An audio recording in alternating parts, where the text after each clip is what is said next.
எடப்பாடியால vote transfer பண்ணி seat convert பண்ணி கொடுக்க முடியுமா? என்ன எவிடன்ஸ் இருக்கு எடப்பாடிக்கு? பாண்டே கருத்து கணிப்பே போட்டாரு. கருத்து கணிப்பை தூரத்துக்கு போடுங்க. பாண்டேயும் அவருக்கு கருத்து கணிப்போம். அவர் சொல்லி எதுங்க சரியா இருக்கு? 24ல நான் என்ன சொன்னேன், பாண்டே என்ன சொன்னங்கிறத சாணக்கியாவில பாண்டே போட சொல்லுங்கங்க. நீதி நாணயம் நேர்மையான ஆள்னா அதை போட சொல்லுங்கங்க. ரவீந்திரன் துரைசாமி சொன்னது, ரங்கராஜ் பாண்டே சொன்னதுன்னு. சும்மா அதெல்லாம் பேசிட்டு இருக்காதீங்க. நீங்க தெளிவாகவே ஒரு விஷயத்த பாருங்க. நம்ம கணிப்புப்படி தான் 2024ல பெரும்பாலும் நடந்தது. இப்பவும் நாம என்ன கணிக்கிறோம்னா, ஒரு ஆளுங்கட்சிக்கு எதிர்ப்புன்னு சொன்னா அதிகபட்சம் 5% தான். 67ல பெருந்தலைவர் காமராஜுக்கு இருந்தது.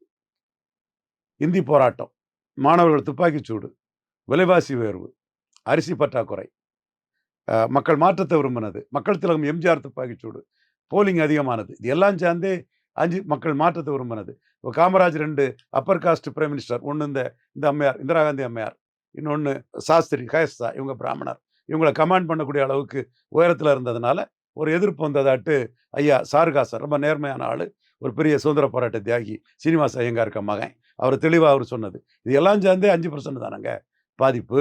ஸ்டாலினுக்கு அப்போ எப்படி அந்த மாதிரி என்னங்க இருக்கு? ராமதாஸே திமுக ஆப்ஷன் ஓப்பன் தாங்கிற மாதிரி ரங்கராஜ் பாண்டே கிட்டே தம்பி பாசத்துக்குரிய சோதர ரங்கராஜ் பாண்டே கிட்டேயே ராமதாஸே சொல்றாரு.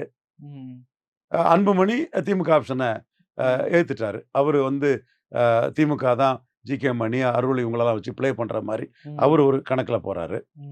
ஓகே, பிரேமலதா அம்மையார் திமுக ஆப்ஷனை ப்ரியாரிட்டியாட்டே வச்சிருக்காங்க.